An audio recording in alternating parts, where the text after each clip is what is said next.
March 24th, 1999. 10:30 a.m. The world's deepest tunnel, cut through solid rock, lies 2,478 meters beneath Mont Blanc, Europe's highest mountain. It's a vital road link between France and Italy, one favored by truck drivers, especially as it shortens their journey time from 7 hours to only 15 minutes, and saves the climb through winding mountain roads. More than 5,000 vehicles use the tunnel every day, including tourists, locals, and lorries.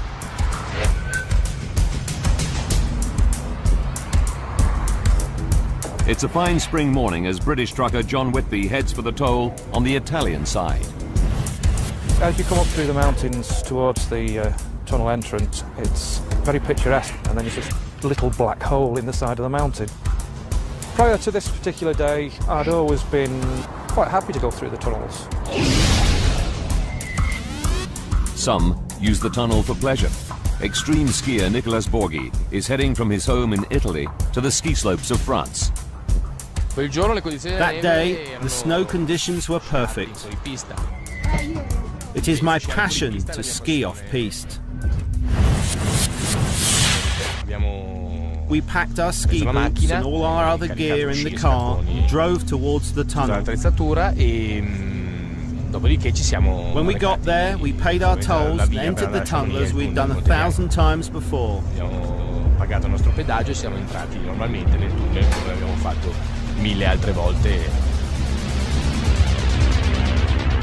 Normally, it takes Borghi 15 minutes to drive through the tunnel.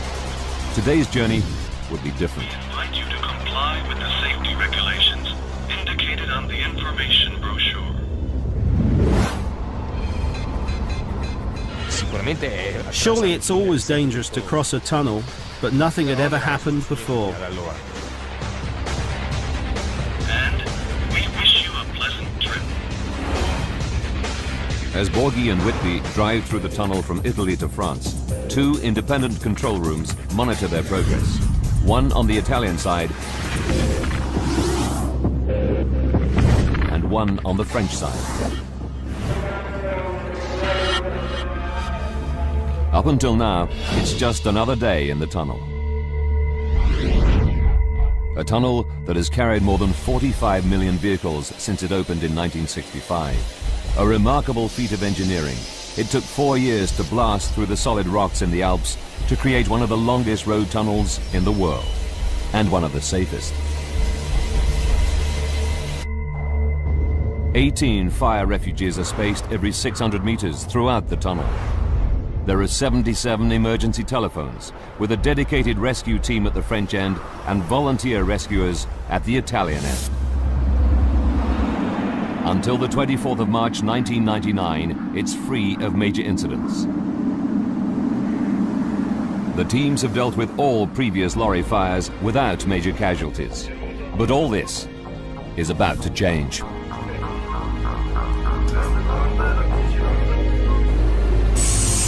(10:46 a.m.) A 40-ton refrigerated lorry arrives at the toll booth on the French side of the tunnel. Just one of the 2,000 lorries that use the tunnel every day. Behind the wheel is Gilbert de Grave, a 57-year-old Belgian driver with 25 years experience. 10:47. He enters the tunnel and reaches 60 kilometers per hour.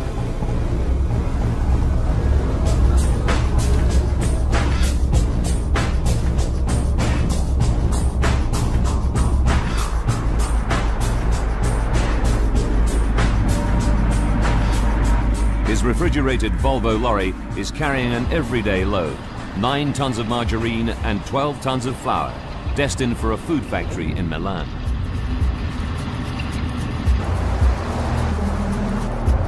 Other lorries and cars enter the tunnel behind him. As always, 40 closed-circuit TV cameras monitor the progress of all vehicles. 10:49. De Grave's lorry has been in the tunnel for 2 minutes, but neither he nor the closed-circuit TV cameras can yet pick up the first signs of trouble. White smoke is escaping from behind his cab. De Graaf's lorry is now more than 2,400 meters underground and over 2 kilometers into the tunnel. Unaware of the smoke, he continues on his journey. 10:50. The smoke increases. De Graaf is nearing the middle of the tunnel. 9 sensors run the length of the tunnel. They feed information on the visibility to control rooms at either end. When visibility is reduced by 30%, it triggers an alarm. But the smoke billowing from De Graaf's lorry is not that dense yet. At last, De Graaf does notice. I looked at my side mirrors. I saw some smoke at the right side, but not much. So I drove on normally. It's 10:51.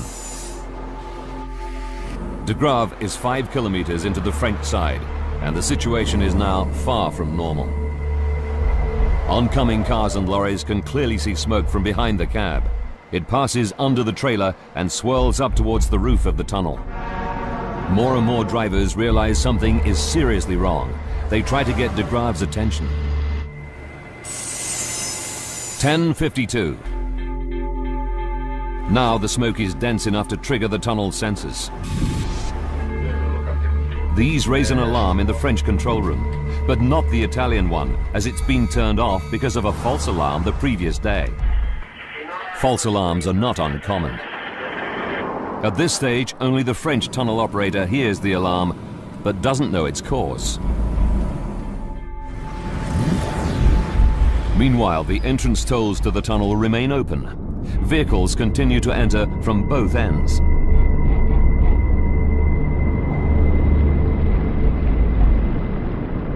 Finally, Gilbert de Graaf can ignore the smoke no longer. As I drive, the smoke is increasing.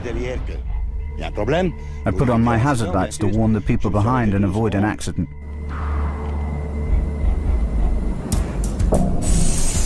It's 10:53. He brings his lorry to a halt. He's 6 kilometers in, the halfway point of the Mont Blanc Tunnel. I stopped slowly. I got out of the truck and the smoke was much more noticeable. A queue quickly forms behind him. I tried to grab hold of the extinguisher, but I didn't have time because the whole cabin was in flames. Suddenly, it explodes. De Graaf abandons his lorry and runs towards Italy. Driving towards him on the other side of the road is the Italian skier Nicolas Borghi.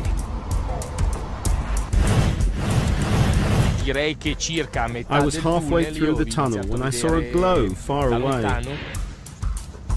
Then, when I was 20 meters away, I saw a massive flame and the truck driver running away. The queue behind De Graaf's lorry is growing. 38 men and women are stuck in their vehicles. None of them can see the danger ahead. But John Whitby, who's coming from the opposite direction, can. We looked down the tunnel and couldn't see anything but blackness. But what we didn't know at that point was that blackness was actually thick smoke.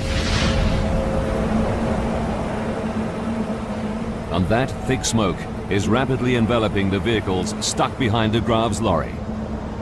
Within seconds, the road tunnel will turn into a raging inferno.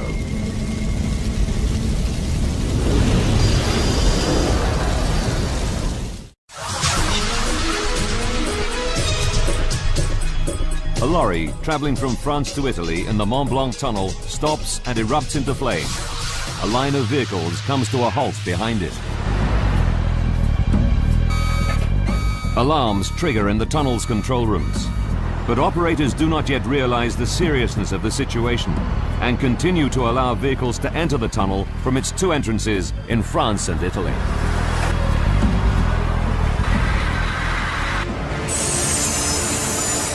"10:54. The lorry's been on fire for 1 minute. Someone in the tunnel sees the smoke and uses the emergency phone at Refuge 22, 300 meters from the lorry, to raise the alarm.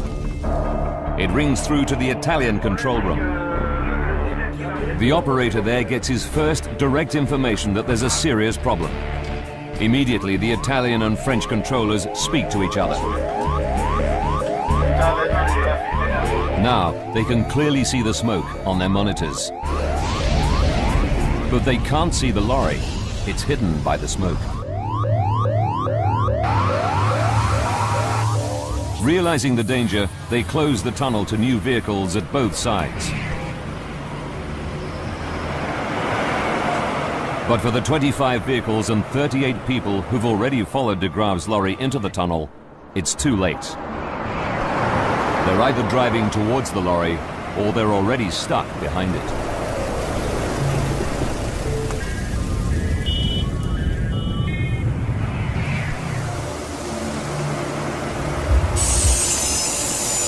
(10:56). By now, thick black smoke is moving over the first of the vehicles trapped behind the lorry back towards France. But ahead of the flaming lorry towards Italy, the smoke is spreading more slowly. Drivers coming from that direction include Nicholas Borghi. I myself and the cars behind me were able to reverse till we reached a lay-by where we could do a U-turn and head towards the exit.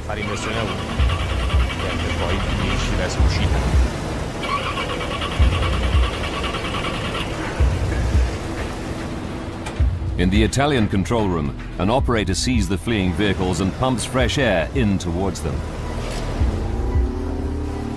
But this increased airflow moves through the tunnel towards the fire and onto France.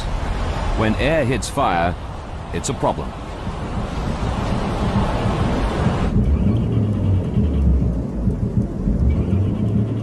Like Borghi, John Whitby is also trying to escape. He stops 300 meters from the Inferno.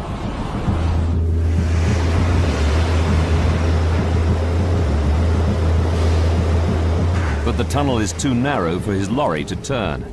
He has no choice but to abandon it. As he does, he looks back on the trapped vehicles. There must have been a lot of people that just did not stand a chance at all. It must have been absolutely horrifying for them. As Whitby makes his escape, the fire is burning fiercely, producing more and more thick black smoke. 10:57. The fire has been raging for just 4 minutes. Yet the killer smoke has already covered almost half a kilometer on its way towards France. The alarm reaches the tunnel's rescue team stationed at the French entrance.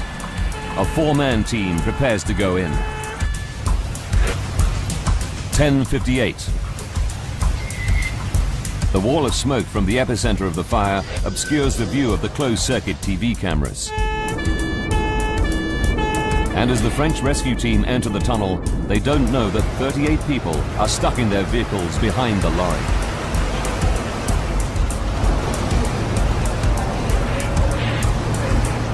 For the drivers, the situation is horrific. The visibility is reduced to half a meter. Panicked, some try to drive away. But the lack of oxygen kills their engines and their only means of escape. In desperation, some try to get to refuges, specially designed fireproof rooms located every 600 meters.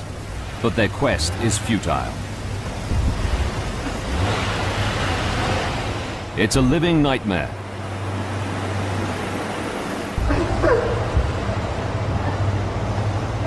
Most of those trapped are unconscious within minutes.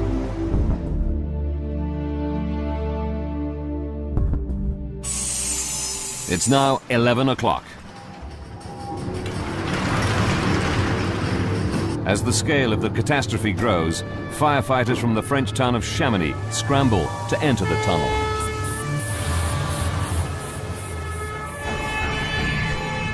But they manage to travel less than 4 kilometers before their vehicle is engulfed by the wall of smoke. Unable to turn it around, they're forced to abandon it and seek shelter in a maintenance room where they'll remain for 5 hours.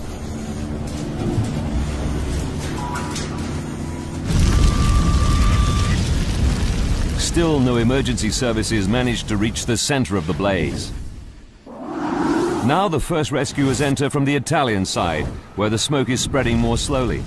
John Whitby is still by his lorry when he sees them. The wail of sirens came down the tube, and they screamed past us down into the darkness ahead. And they were sort of swallowed up by the smoke, actually. The Italian volunteer rescuers get within 300 meters, but one patrolman gets within 10 meters of the lorry before a new danger forces them all to turn back. There were 6 explosions in rapid succession, which were just bang, bang, bang, bang, bang, very quick, and they were very powerful explosions. Tires from the vehicles explode. They send deadly shrapnel flying.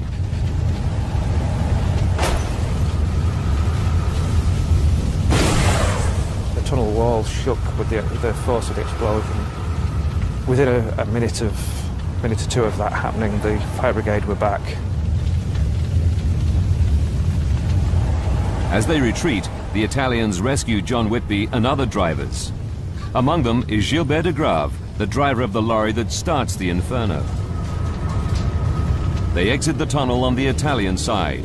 They've all made a miraculous escape. It's 11:11. Italian firefighters enter the tunnel to try to tackle the blaze.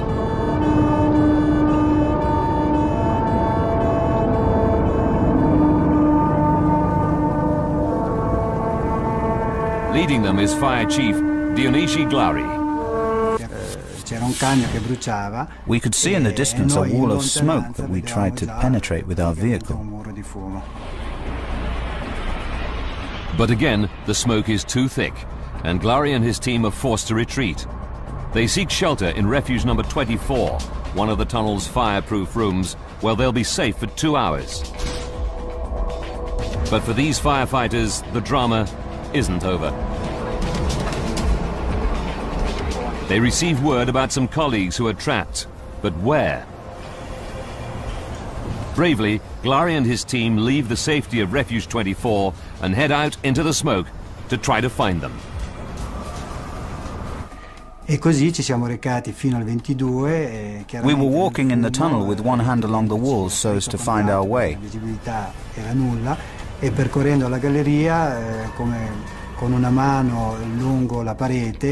Reaching the next refuge, we entered, looked around and found there was no one there.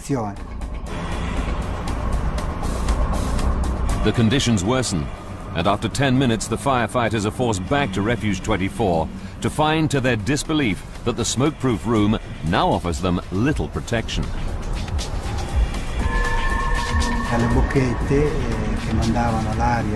We saw smoke coming from the ventilation vents that should send clean air into the refuge. With their breathing apparatus running on empty, they're desperately short of air. Outside, the operation commander hatches a plan.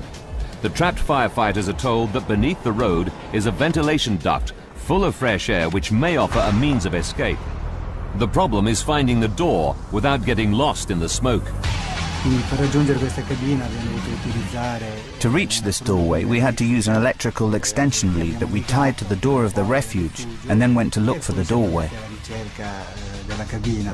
At the same time, more Italian firefighters are sent in through the ventilation duct to try to open the door from below.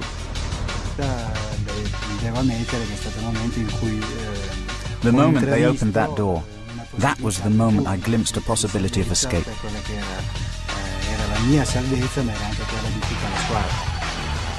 The rescuers become the rescued. After 3 hours, Glari and his team are able to escape through the ventilation duct.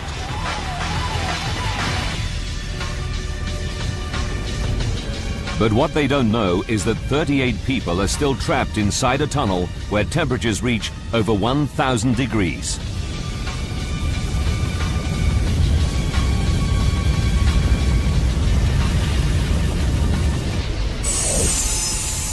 (11:30). 37 minutes after the lorry erupts in flames, the dense, deadly smoke now stretches more than 6 kilometers, filling the tunnel all the way to the French exit.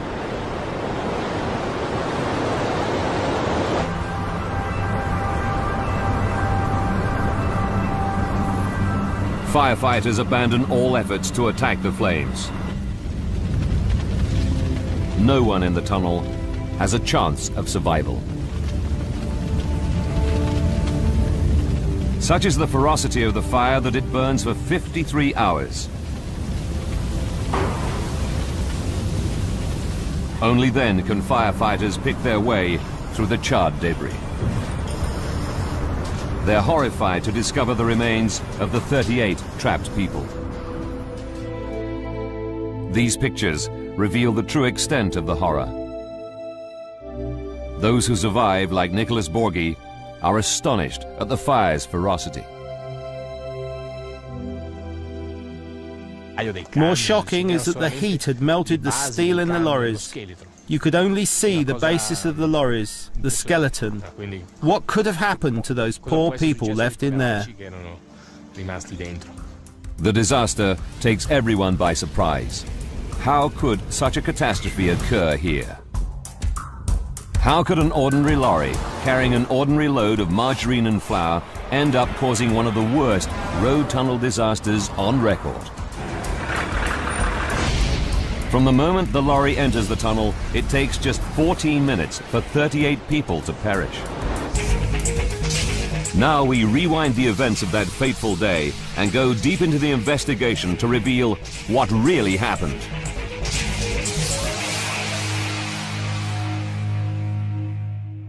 Advanced computer simulation will take us where no camera can go, into the heart of the disaster zone. A team of experts is assembled to investigate the fire.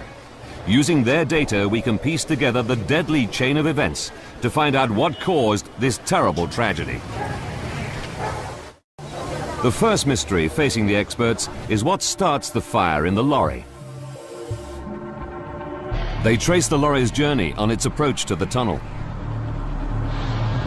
This is where problems could first occur. Lorries frequently overheat on the long climb up to the tunnel entrance. Investigators examine the remains of the Volvo lorry. Is there a fault with the FH12 engine? After intensive tests, they find no conclusive evidence of overheating. Then, a breakthrough. The investigators find particles inside the engine that can only have got there if the air filter had burnt before the main fire. But how could the air filter have burnt first? One theory is that a casually discarded cigarette from a passing vehicle enters the lorry's air filter on top of the cabin. The cigarette travels down to the filter, which catches fire. Particles then enter the engine, causing that to catch fire and thus starting the blaze. It's a strong possibility. Investigators then carry out an experiment on a similar lorry in similar conditions. Although not conclusive, it proves a cigarette butt entering the air filter could cause a fire. But that in itself is not enough to cause a tragedy on the scale of the Mont Blanc Tunnel fire. So how did this small fire turn into a raging inferno?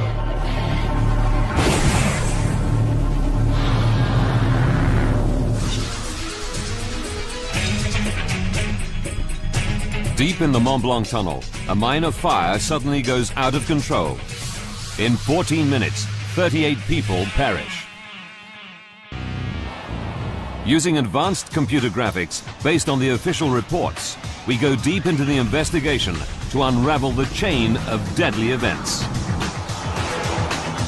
Investigators believe it starts with a small fire smoldering in the engine beneath the cab.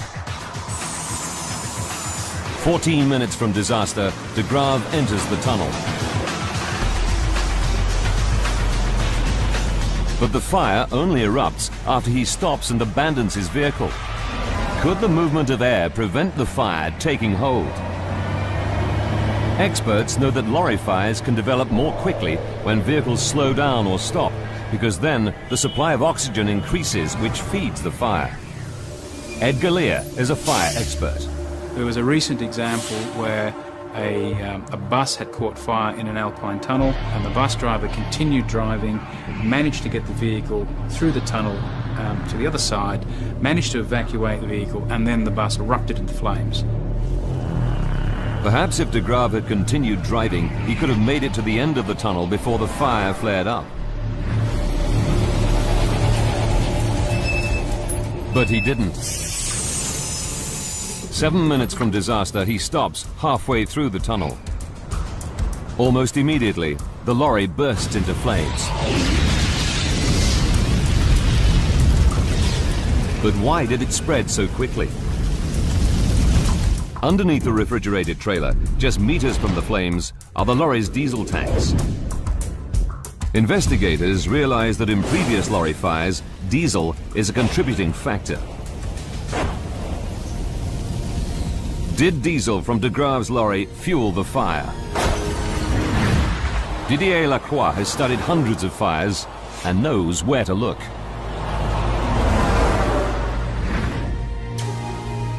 The difference between this fire and the 17 fires that had occurred before was that it started very quickly. They spread to 34 vehicles. But Lacroix discovers that de Graaf's lorry is only carrying 550 liters of diesel. His tank is only half full. It can't explain the rapid spread of the fire. Lacroix digs deeper. He re-examines every second of the lorry's journey from the moment it enters the tunnel.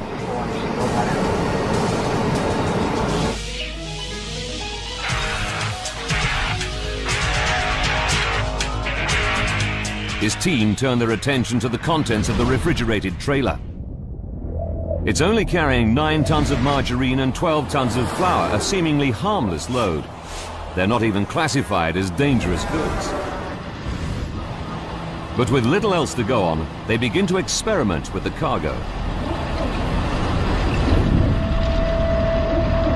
One of the things we discovered was that goods that are not classified officially as dangerous can lead to a very serious fire.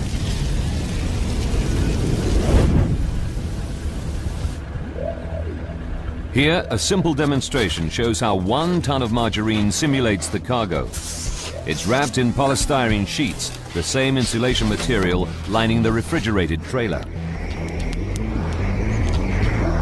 After just 2 minutes, it proves to be a highly combustible combination. In refrigerated vans, you have polyurethane, and when this burns, it produces a lot of heat. It can burn very rapidly. When the margarine melts due to the fire, it's an oil-based material, and it will also rapidly burn, producing quite a lot of heat. Margarine has a very high energy content. Incredibly, when it's melted, it's almost as dangerous as petrol. Our experiment shows how dangerous things can be in the open air. But fire experts know that in the confines of tunnels, fires burn much more intensely because there are limited outlets for the heat to escape. To find out more, this research facility is conducting large-scale fire tests in a disused road tunnel in Norway. Simulated trailers with various loads are set alight.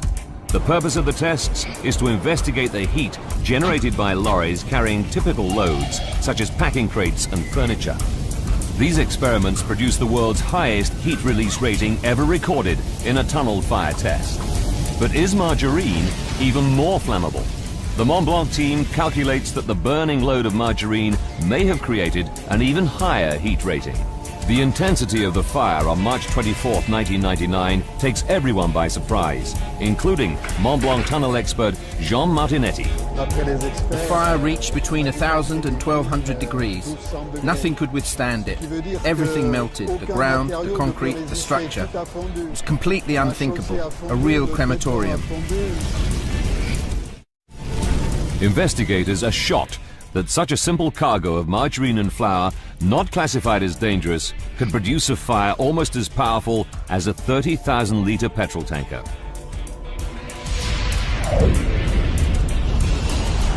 But 14 other lorries are stuck in an 800-meter queue behind the first burning lorry.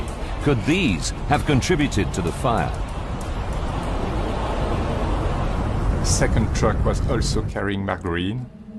There were 2 trucks carrying large quantities of polyethylene. The combined firepower of these lorries burning together takes the Inferno to another unimaginable level of horror for the 38 people trapped in the tunnel. The vehicles that were involved in the fire had the energy content equivalent of about 5 to 7 petrol tankers full of fuel.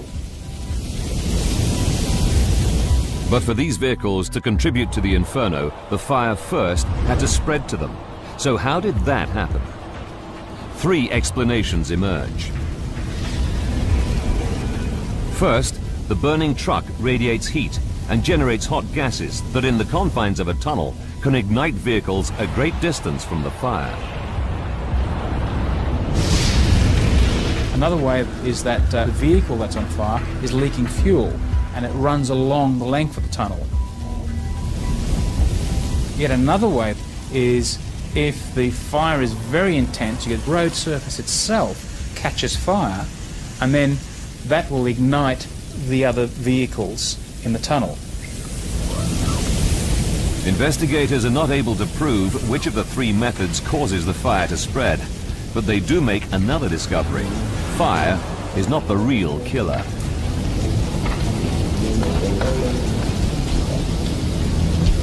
We found out later that people died in the cars before they could even open the doors and get out.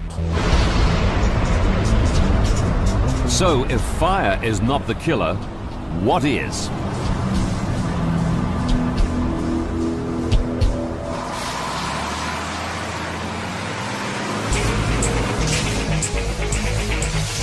A smoldering lorry enters the Mont Blanc Tunnel. The driver stops and suddenly his truck explodes into flames.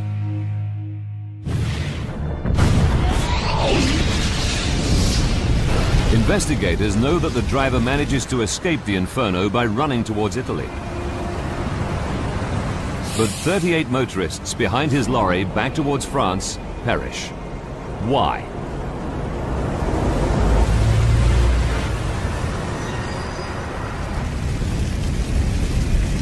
Investigators focus on the smoke given off by the fire.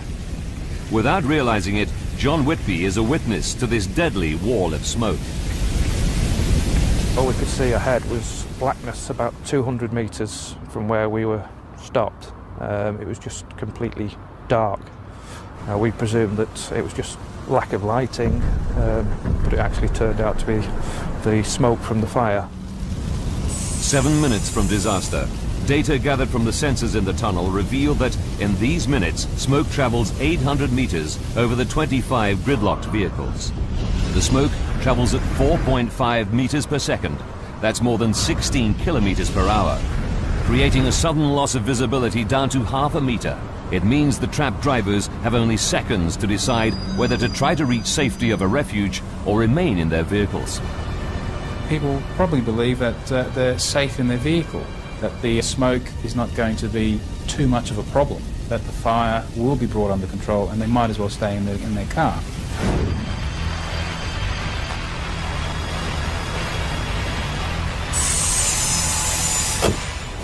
Four minutes to go. In the middle of the smoke, 4 cars do attempt to turn round. The tunnel is wide enough, so why don't they make it? Experts know that car engines need oxygen to work. The fire is consuming the oxygen and replacing it with carbon monoxide. Starved of oxygen, the vehicle's engines splutter and die. There's no way out. The fate for those who abandon their vehicles is equally bleak. They're overcome by smoke and other toxic gases before they reach the safe areas.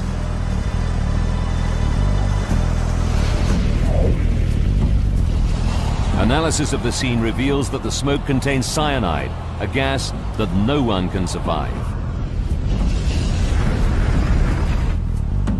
The smoke fills the French half of the tunnel so rapidly that none of the 38 trapped people stands a chance. It's impossible for even the fittest individual to outrun.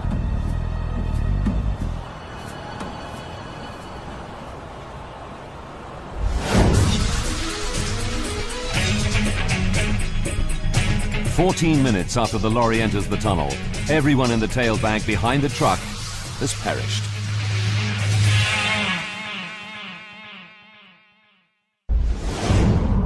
Investigators now turn their attention to why the deadly smoke moves towards France. Normally, airflow in the tunnel is the other way, towards Italy. They discover that weather conditions play a key role. The day of the fire, there were rather unusual weather conditions that happened maybe 20 days a year, with a wind going from Italy to France, and this airflow clearly brought smoke towards France. But Lacroix is not convinced this is the only cause. He knows the tunnel operators can also dramatically affect the airflow using the tunnel's ventilation system. Gigantic fans in plant rooms at both ends enable the operators to supply or extract air through ducts running beneath the road. Normal operation requires ducts to supply air, but in the event of fire, duct 5 is supposed to be set to remove the smoke. Did operators carry out the correct emergency procedure? Jean Martinetti has studied the official reports and knows the tunnel inside out. He's shocked by what he learns. When the fire occurred, on the Italian side, according to the reports, the Italian operator blew fresh air in instead of extracting it. A soufflé de l'air frais au lieu de l'aspirer. The Italian tunnel operator sees motorists attempting to turn around. To aid their escape, he adjusts the ventilation settings and pumps in fresh air. The disruption of normal airflow plays a major role in the disaster. Although the air blown in from Italy undoubtedly saves some lives, including John Whitby's.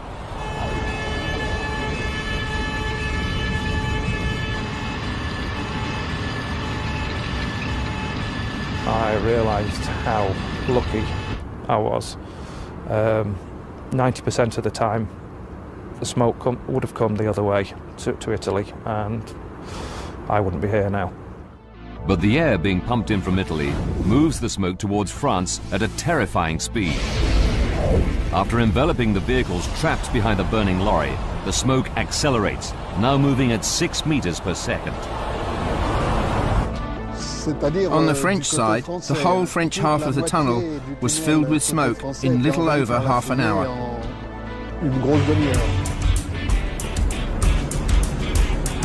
Approaching the fire was now impossible from either end of the tunnel, and all rescue attempts are called off.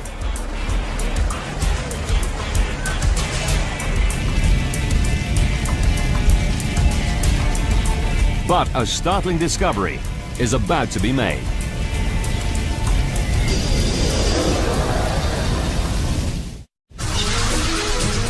A fire in the Mont Blanc Tunnel between France and Italy becomes one of the worst road tunnel fires ever. A critical chain of events causes the disaster. And now investigators find the final link to that chain. Throughout the whole rescue, none of the emergency teams or tunnel operators were aware of the 38 trapped motorists. The closed-circuit TV cameras were so quickly blocked by the smoke, it was impossible for the tunnel operators to see them. Information is limited. Emergency telephones only work intermittently. And sensors that detected smoke were not adequate. In fact, one was even turned off the day before the fire.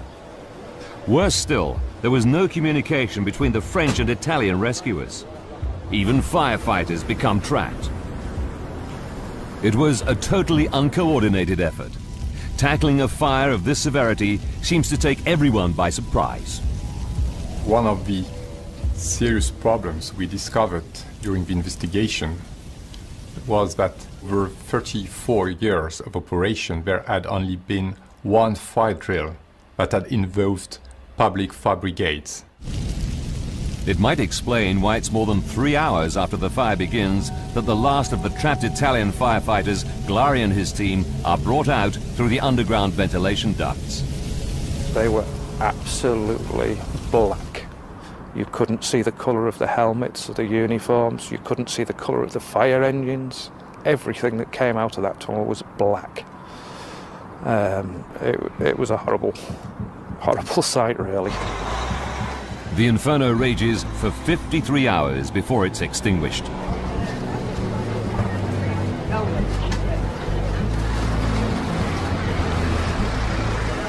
I really hope that something is done to improve the safety of these tunnels. The disaster triggered an overhaul of safety procedures in the Mont Blanc Tunnel. Today, maximum speed limits and minimum distances between vehicles are strictly enforced.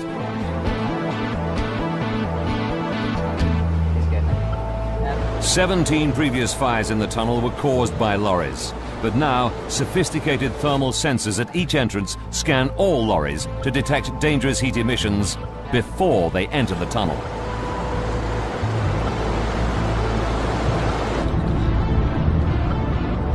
The tunnel operators have gone a long way to correct the mistakes. Many changes have been made regarding safety in the Mont Blanc Tunnel. Probably one of the most important things is that now there is only one operator and using one single control center. They stage regular fire and evacuation drills.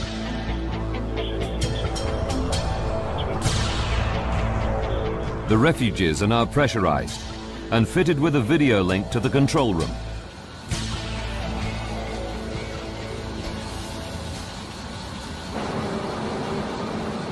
Staircases now connect them directly to evacuation channels below the road.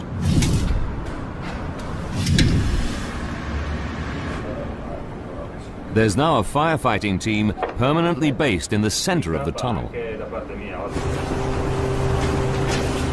And fire trucks are equipped with heat-seeking systems so that they can locate people in zero visibility. March 24th, 1999 provided clues that may save lives in the future. But it's small consolation for relatives of the people who died in the tunnel, including one firefighter who died from his injuries later. Xavier Chantelant will never be the same. I lost my mother-in-law, her daughter, my wife's sister, and also her fiancé. They'd all been staying with us on holiday. For relatives of the victims, like Xavier, there are still many unanswered questions regarding the final moments of those loved ones lost inside the tunnel.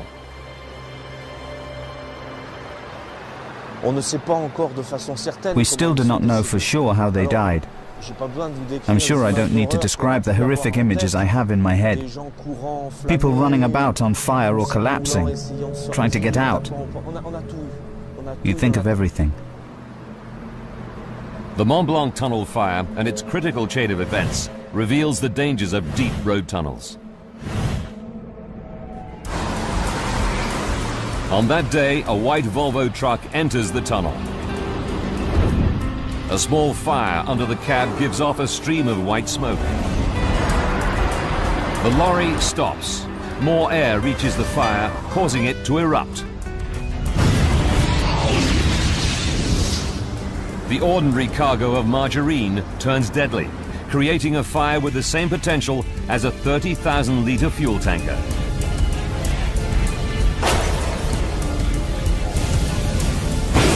The unusual weather conditions and incorrect use of the tunnel's ventilation system creates a wall of smoke that quickly envelops 38 trapped motorists, leaving them no chance of survival. But was this critical chain of events unique? Dans le tunnel du Mont Blanc. I think there will be another fire in the Mont Blanc Tunnel. Tomorrow, in 6 months, a year. But the emergency services are better adapted today than they were at the time of the disaster. But there will be another fire. Is another Mont Blanc disaster possible somewhere in the world? Yes, it is. And it's perhaps only a matter of time. But until it happens, millions of vehicles continue to travel through road traffic tunnels every day in safety.